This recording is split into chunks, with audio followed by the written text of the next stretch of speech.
마가복음 1장 1절에서 8절까지 제가 한 절, 여러분들이 한 절 이렇게 번갈아 가면서 읽도록 하겠습니다. 하나님의 아들 예수 그리스도의 복음의 시작이라.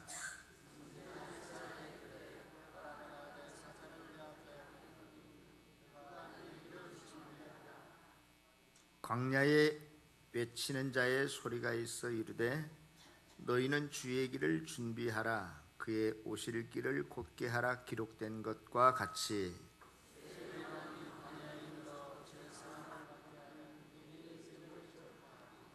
온 유대 지방과 예루살렘 사람이 다 나아가 자기 죄를 자복하고 요단강에서 그에게 세례를 받더라.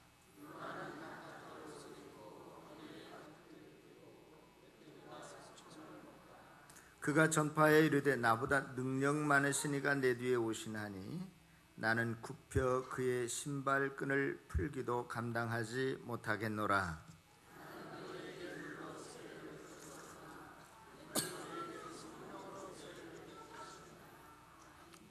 할렐루야. 오늘 또 저와 여러분들에게 하나님의 위로와 또 능력이, 은혜가 임하기를 축복합니다. 오늘부터 앞으로 몇 번이 될는지 모르겠지만 마가복음을 본문으로 삼고 계속해서 연속해서 이제 여러분들에게 설교를 해 나가려고 합니다. 자, 이 성경, 신약 성경 두 번째에 나오는 첫 번째가 뭐죠? 신약 성경 첫 번째 마태복음. 그래. 이제 두 번째 나오는 이 마가복음을 기록한 사람은 마가입니다. 마가라고 하는 사람이에요. 그런데 이스라엘 사람들은 별명은 아니고 이름을 두 개씩 가지고 있는 사람들도 들어있고 또 중간에 이름이 바뀌어지는 사람도 있고 여러 가지가 있는 것 같아요. 그래서 이 마가는 또 요한이라고도 불렀어요. 그런데 성경에는 우리나라에 영철이라는 이름이 많이 있듯이 요한이라는 이름도 많으니까 아마 그 사람하고 좀 구별하기 위해서 특별히 마가다 이렇게 말한 것 같습니다.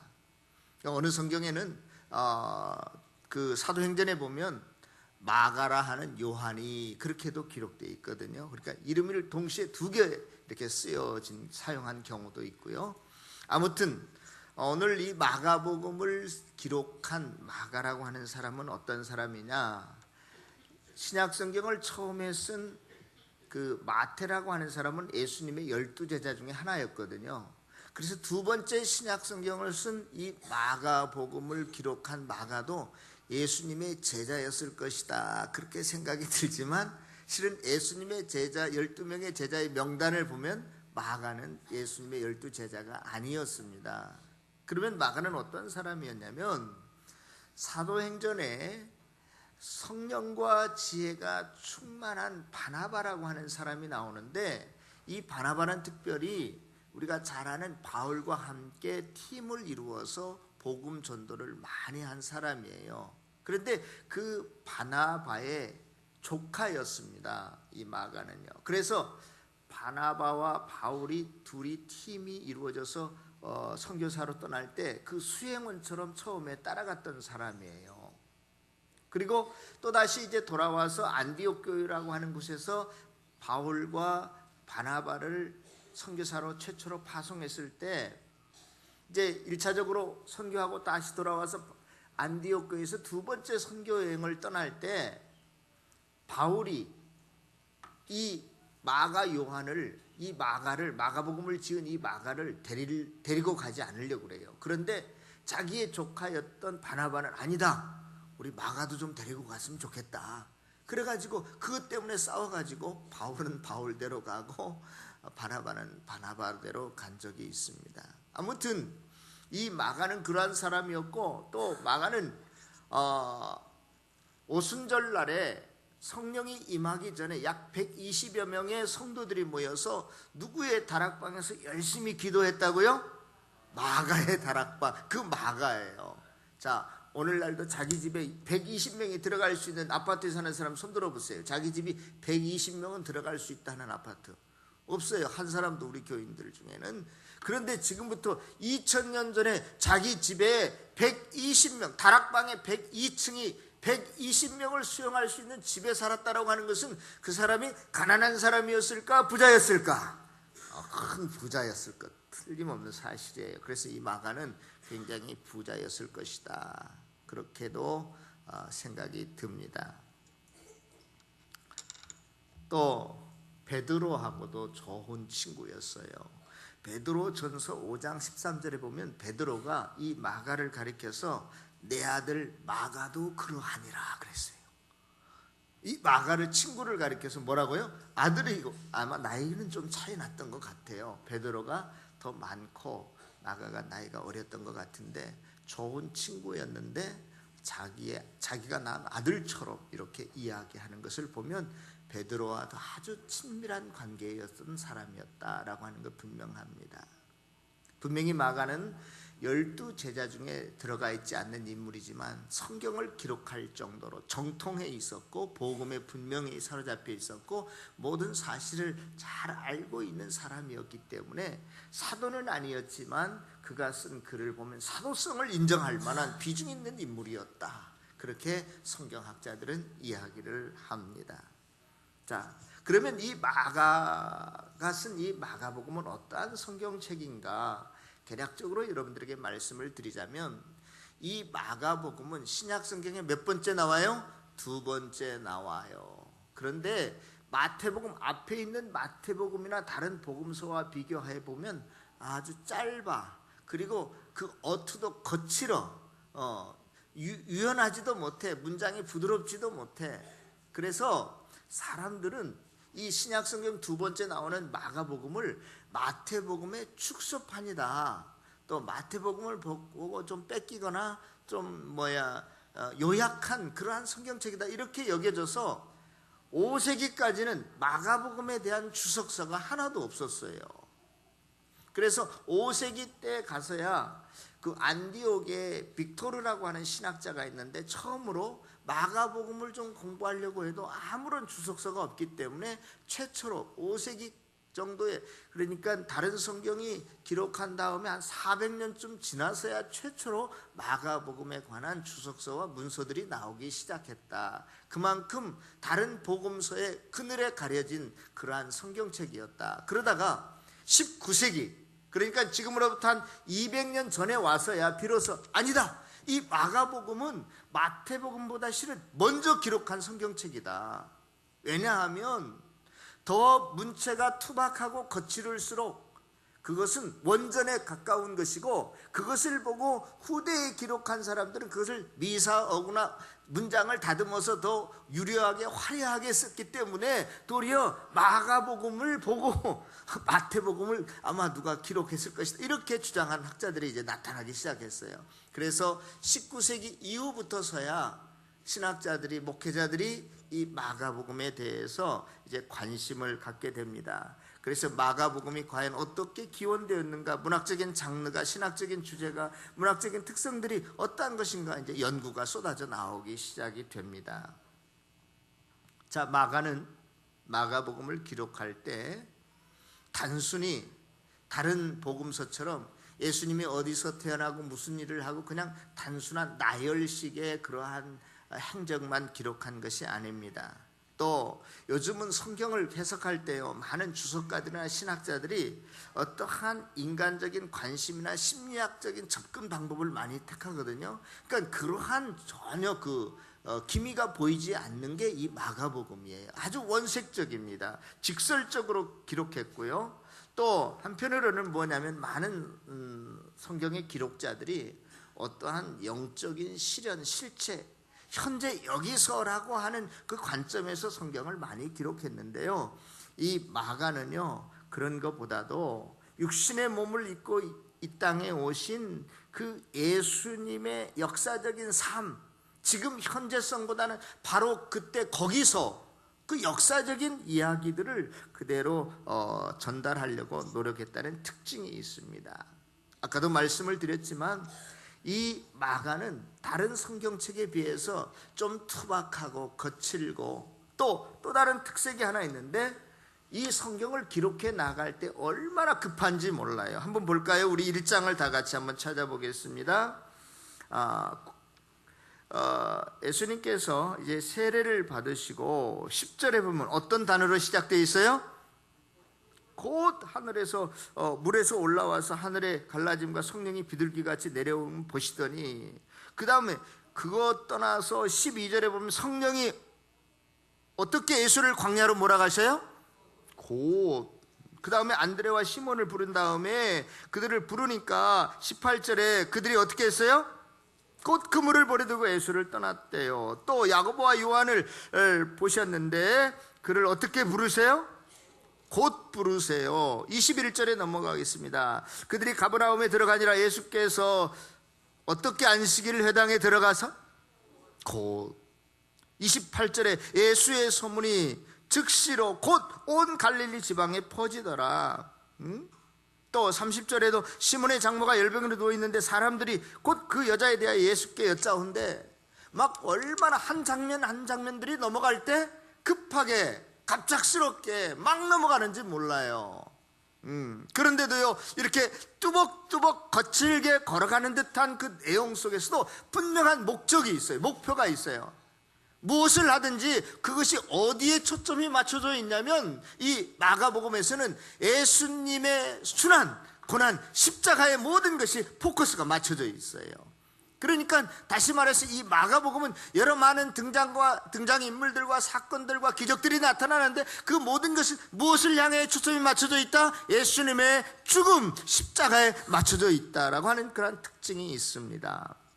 그리고 또 다른 특징이 하나 있는데요, 다른 복음서와는 달리 마태복음이나 누가복음이나 요한복음은 예수님의 어떤 의미에서 생애를 기록한 책인데, 이 마가복음도 그런데 큰 것 한 가지가 빠진 것 같아요. 우리가 1장 1절에서 오늘 8절까지 읽었는데 제일 먼저 나와야 될 것이 있다면 뭐가 나와야 되겠어요? 예수님의 출생. 예수님의 어머니가 누구고 아버지가 누구고 어디서 태어났다라고 하는 건 기본적인 거잖아요. 그런데 그러한 것이 생략됐다는 것이 다른 복음서와 다른 점의 한 가지라고 볼 수 있습니다. 오늘은 어떻게 꼬마들이 많이 참석했는데 메시지가 서론을 하다 보니까 좀 어려워지는 것 같은데, 자, 우리 1장 1절 다 같이 한번 읽어보겠습니다. 오늘 1장 1절만, 마가복음 1장 1절만 시작. 예, 오늘 설교 제목이 뭐예요? 복음의 시작. 자, 앞에 있는 마태복음은요, 마가복음 앞에 있는 마태복음은 유대인, 저와 여러분들을 읽으라고 물론 기록한 책이지만 1차적으로 유대인들, 히브리인들, 이스라엘 사람들을 읽으라고 쓴 편지가 마태복음이었다면, 오늘 이 마가복음은 저와 여러분들도 물론 읽기 위한 것이지만 1차적으로는 이방인들, 특별히 로마인들을 읽으라고 쓴 편지가 이 마가복음입니다.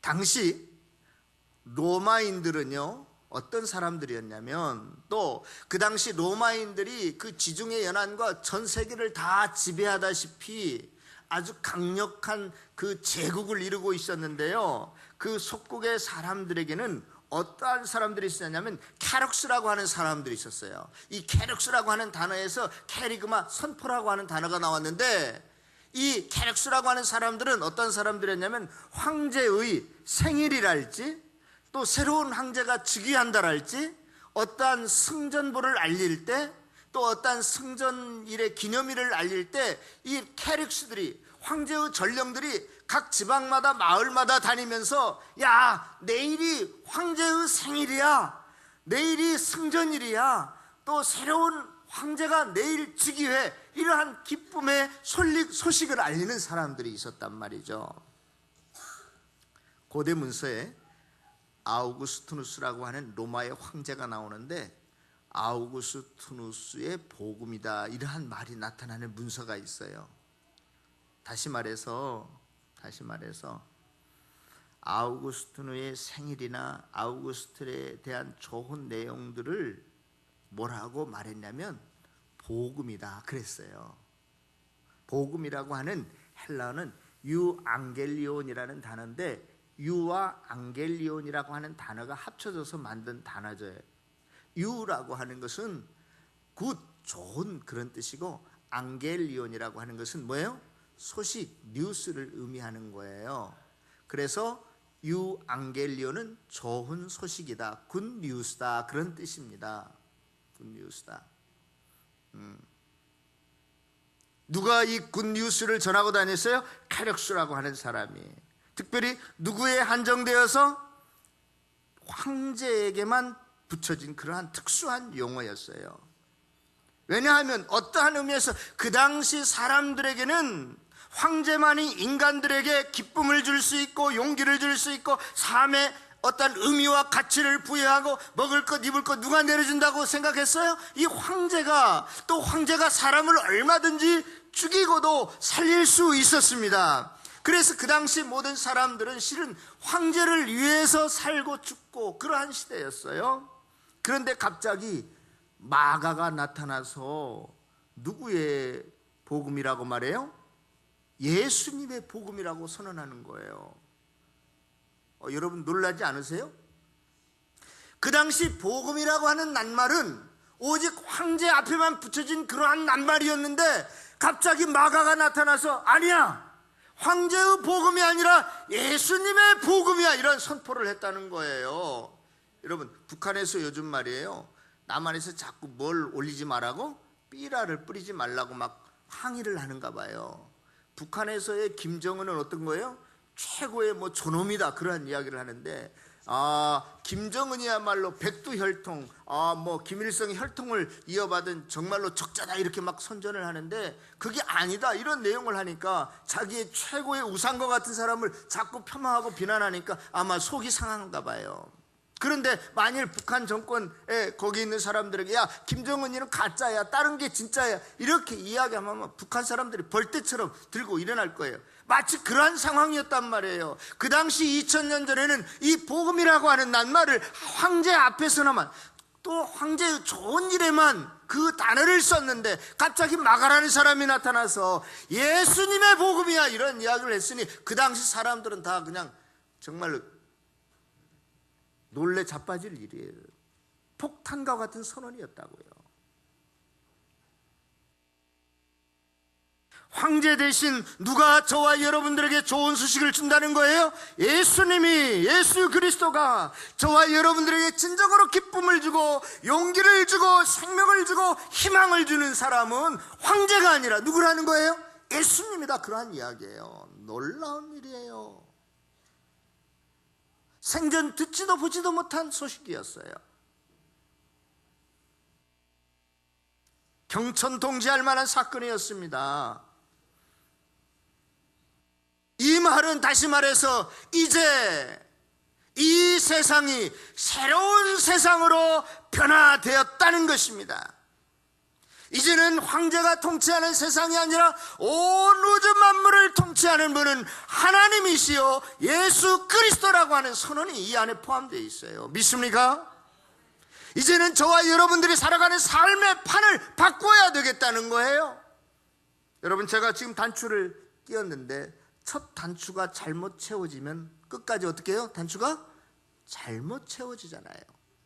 너희들이 지금까지 삶의 단추를 첫 단추부터 잘못 끼웠어. 그러니 이제 다시 처음부터 시작해야 된다는 거예요. 그러한 의미가 복음의, 예수 복음의 시작이라는 것입니다. 너희들이 예수를 믿기 전과 후의 삶은 이제 달라져야 된다는 거예요. 복음을 알았으면. 그러므로 진짜 복음은 황제가 아니라 예수님이라는 사실을 지금 선언하고 있고 소개하고 있는 것입니다. 그런데 이 예수님은 구약 성경에 하나님의 아들이고 그리스도다, 그렇게 소개하고 있다는 거예요. 그리스도라고 하는 말을, 그리스도는요 헬라어인데 이 헬라어는 신약 성경이 기록된 언어거든요. 근데 구약은 이스라엘 나라 말 히브리 말로 기록되어 있습니다. 그 히브리 말로 번역하면 메시아라는 뜻이에요. 그러니까 메시아나 그리스도는 똑같은 단어예요. 기름 부음을 받은 자라는 뜻입니다. 그래서 이스라엘 나라 사람들이 구약 시대에 기름을 부은 사람이 있었는데 세 종류의 사람이 있었습니다. 그 사람들은 어떠한 사람들이었어요? 제사장이었어요. 제사장이라고 하는 것은 죄인과 하나님 사이를 이렇게 연결해 주는 그러한 역할을 하는 기능을 가진 사람들. 또 선지자라고 하는 것은 하나님의 말씀을 받아서 하나님의 백성들에게 전달해 주는 사람. 또 왕이라고 하는 사람은 어떤 사람이에요? 하나님이 대신 대리자를 내세워서 이 땅의 사람들을 통치하는 사람을 왕이라고 했어요. 이제부터 황제로부터 구원이 아니라 죄로부터 구원. 다시 말해서 그리스도라고 하는 것은 죄로부터의 구원, 해방, 복음이라는 뜻이에요. 예수님은 성경에 보면은요, 분명히 현실 정치에 대한 그 부정적인 이야기들을 하셨어요. 정치적인 이야기를 또 하셨고요. 또 전통에 대한 잘못된 것을 개혁하는 개혁자의 이야기도 하셨고요. 교육에 대한 교육자의 이야기도 하셨습니다. 윤리 도덕도 말씀하셨어요. 그러나 예수님께서 이 땅에 오신 가장 중요한 목적은 뭐 도덕자로 오셨고 개혁자로 오셨고 정치자로 오신 것이 아니라 저와 여러분들을 구원하기 위한 구원자로 이 땅에 오셨습니다. 죄로부터의 해방, 죄로부터의 구원을 위해서 이 땅에 오셨음을 믿을 수 있기를 바랍니다. 그러므로 하나님의 아들로 예수님께서 그리스도로 이 땅에 오신 것은 무엇이냐? 그 목적은 죄에서 우리를 구원하시기 위해서, 하나님과 죄 때문에 원수된 우리를 하나님과 화목시키기 위해서 오셨고, 죄 때문에서 에덴 동산에서 쫓겨나가고 하나님과 단절된 우리를 용서하시고 회복시키기 위해서 오셨고, 죄 때문에 자기의 뜻대로 우리의 마음대로 생각대로 살아가는 우리를 이제는 예수님이 저와 여러분들을 통치하기 위해서 이 땅에 오셨음을 믿을 수 있기를 바랍니다. 물론 예수님을 하나님의 아들로만, 그리스도로만 다 설명할 수 없지만 예수님의 기능과 역할과 사명이 그리스도가 핵심이기 때문에 오늘 하나님의 아들 예수 그리스도라고 말하고 있는 거예요. 고린도전서 15장에 보면 이 예수님의 그리스도의 아주 여러 가지 많은 일들을 하셨는데 핵심적인 일들이 기록되어 있습니다. 그것을 복음이라고 하는데, 그것은 무엇이냐면 예수님께서는 성경대로 우리 죄를 위하여 죽으시고 장사 지낸 바 되었다가 성경대로 사흘 만에 다시 살아나셨다는 거예요. 예수님의 죽음과 부활이 그리스도의 사역의 핵심인 줄로 여러분들이 아셨으면 좋겠습니다.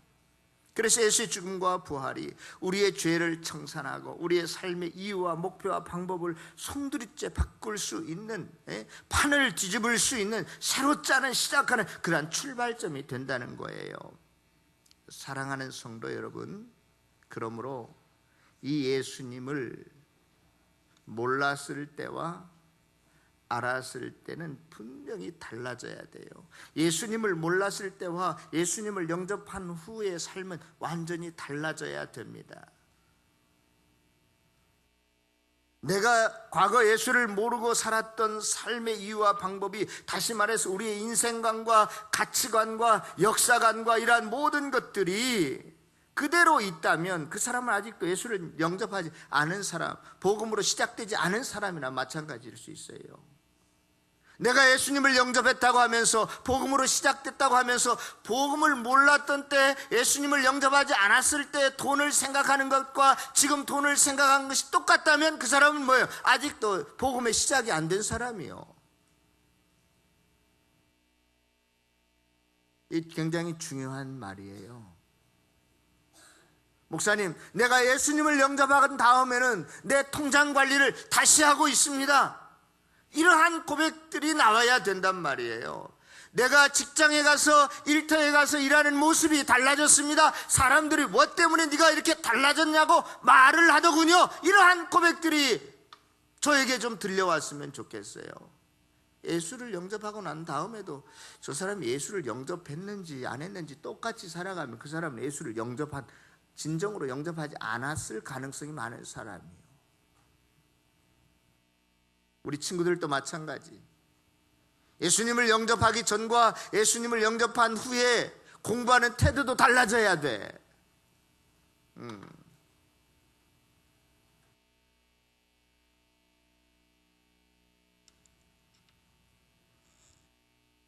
그렇지 않으면요 마지막 날에 황당한 일을 당할 거예요.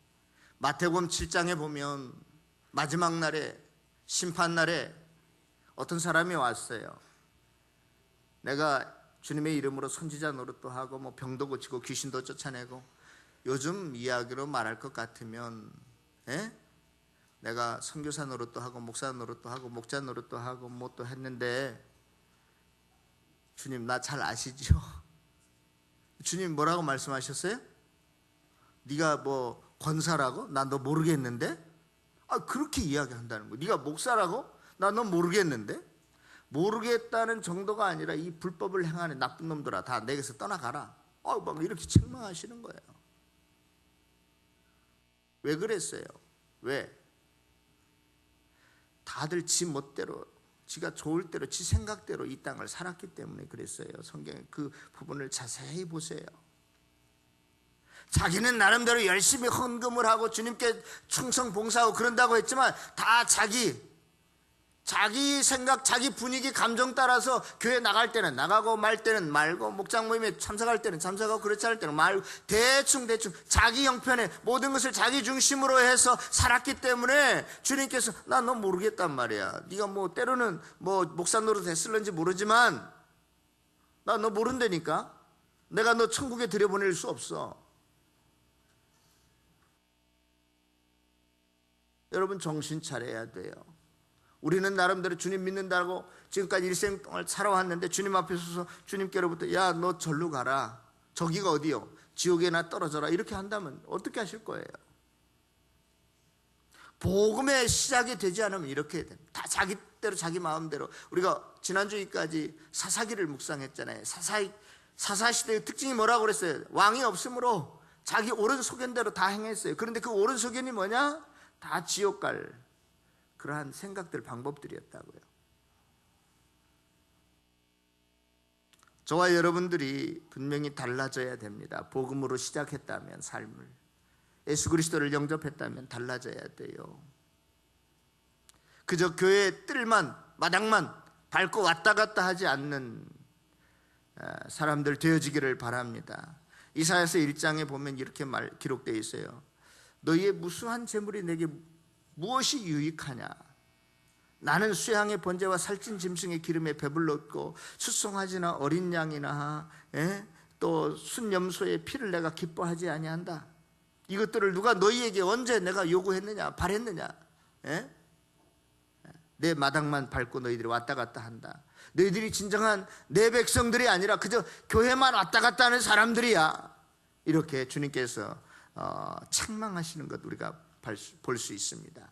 그러므로 사랑하는 성도 여러분, 이제 우리가 조금 전에 주님 앞에 찬양을 올린 것처럼 생명이 누구에게만 있어요? 소망이 누구에게만 있어요? 능력이 누구에게만 있어요? 죄사함이 누구에게만 있어요? 예수님에게만 있어요. 예수님만이 우리의 소망이고 우리의 지혜고 능력이고 삶의 원천이에요. 그러므로 복음으로 인해서, 구원자이신 예수 그리스도로 인해서 이제는 새로운 삶을 살아가는 저와 여러분들, 우리의 삶이 변화된 삶을 살아가는 저와 여러분들 되어지시기를 바랍니다. 자, 이렇게 간단하게 시작한 다음에 2절에서부터 마가복음 1장 2절에서부터 8절까지는 누구에 대한 또 기록을 하고 있어요? 우리가 잘 아는 세례 요한에 대한 소개를 하고 있는 것 같아요. 그 당시 유대인들, 또 일반적인 유대인들이나 유대교 그 종말론의 개념은요, 주의 날, 심판의 날, 마지막 날이 오는데 그러기에 앞서서 메시아가 오기 전에는 엘리야가 올 것이라는 생각을 가지고 있었어요. 우리 한번 찾아볼까요? 구약 성경 맨 마지막 성경책 이름이 뭐예요? 말라기. 말라기는 4장으로 되어 있는데 마지막 4장, 말라기서 4장 맨 마지막 절 찾아보도록 하겠습니다. 구약 성경 맨 마지막에 뭐라고 기록되어 있는지, 예수님이 탄생하시기 한 400년 전에 기록한 성경책인데요, 말라기서 4장 5절 6절을 우리 다 같이 읽어보도록 하겠습니다. 4장 5절 6절 시작. 보라, 여호와의 크고 두려운 날이 이르기 전에 내가 선지자 엘리야를 너희에게 보내리니 그가 아버지의 마음을 자녀에게로 돌이키게 하고 자녀들의 마음을 그들의 아버지께로 돌이키리라. 됐습니다. 누구를 보내주겠다고?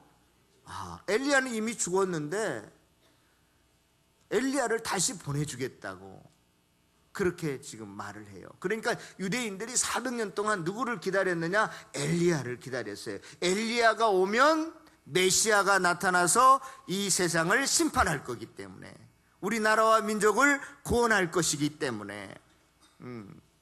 그런데 마가복음에서는 오늘 본문을 통해서 그 세례 요한이 엘리야처럼, 마치 엘리야가 나타난 것처럼 이야기하고 있어요. 이게 무슨 말이냐면 6절에 보면 요한은 무엇을 입고, 오늘 마가복음 1장 6절에 보면 세례 요한은 무엇을 입고? 낙타털옷을 입고 또 허리에 무엇을 띠고? 이 이야기가요 어디에 나와 있냐면 열왕기하 1장에 나와 있어요.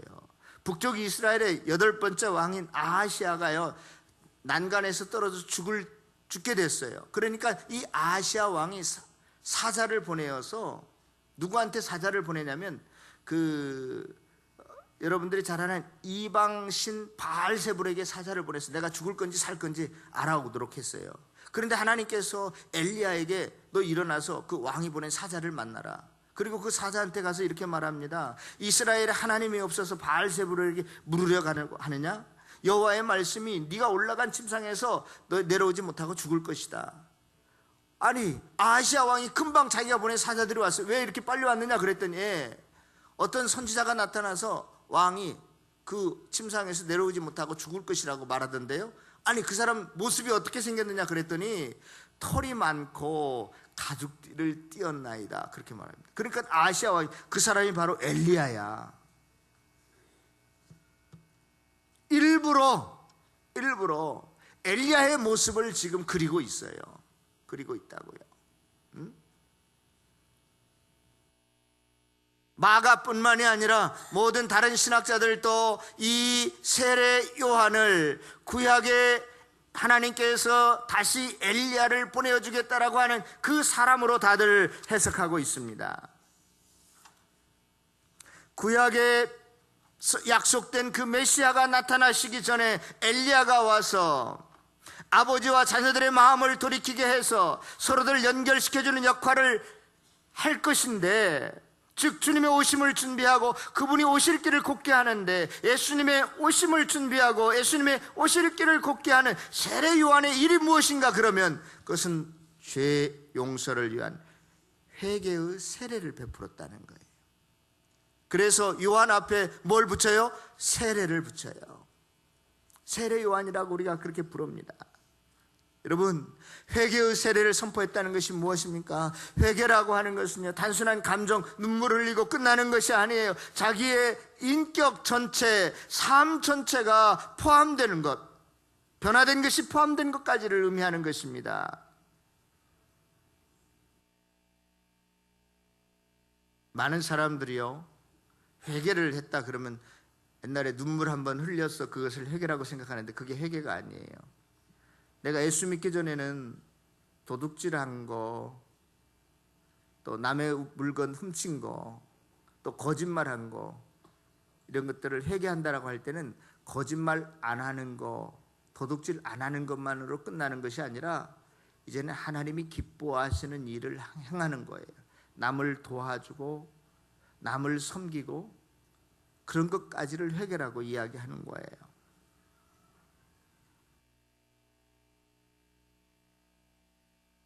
요한이 이러한 회개를 선포하는 물로 세례를 베풀었는데, 이 물 세례라는 것도 자기의 물 세례가 중요하다 그것을 의미하는 것이 아니라, 내 뒤에 오시는 이는 나는 물로 너희를 세례를 베풀지만 내 뒤에 오시는 이는 뭘로 세례를 베풀어요?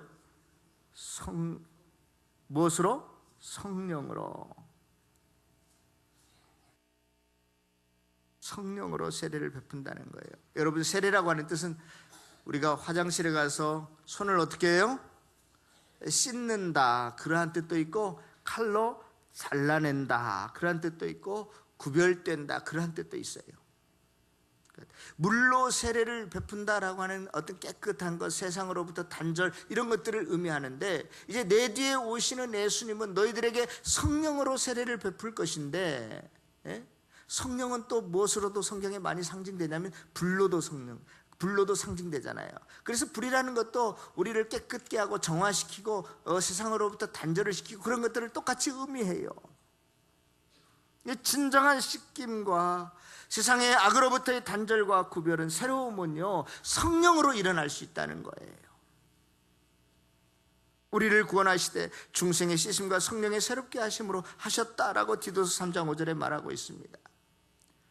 저와 여러분들이 어떠한 물로만 세례를 받는 것으로 끝나는 것이 아니라, 성령께서 오셔서 우리의 생각과 우리의 행동과 말을 변화시켜 주셔야만이 진정으로 어떤 변화가 일어나고, 우리가 죄 사함을 받고 모든 공포가 물러가고 온전케 되고 나의 모든 것이 변하게 될 줄로 믿습니다. 이것을 우리가 찬양하고 고백하며 살 수 있는 저와 여러분들이 되어지시기를 축원합니다. 예수가 성령으로 세례를 주실 것이라는 거예요. 그러면서 그 세례의 어떠한 대표로서, 상징으로서 세례 요한이 많은 사람들에게 세례를 베풉니다. 그러나 나는 물로 세례를 베풀지만, 형식적인 것에 불과하지만, 내 뒤에 오시는 예수님은 성령으로 너희를 깨끗게 하실 것이고 너희의 삶을, 행동을 이끌어갈 것이니 너희는 그분을 기다려야 된다.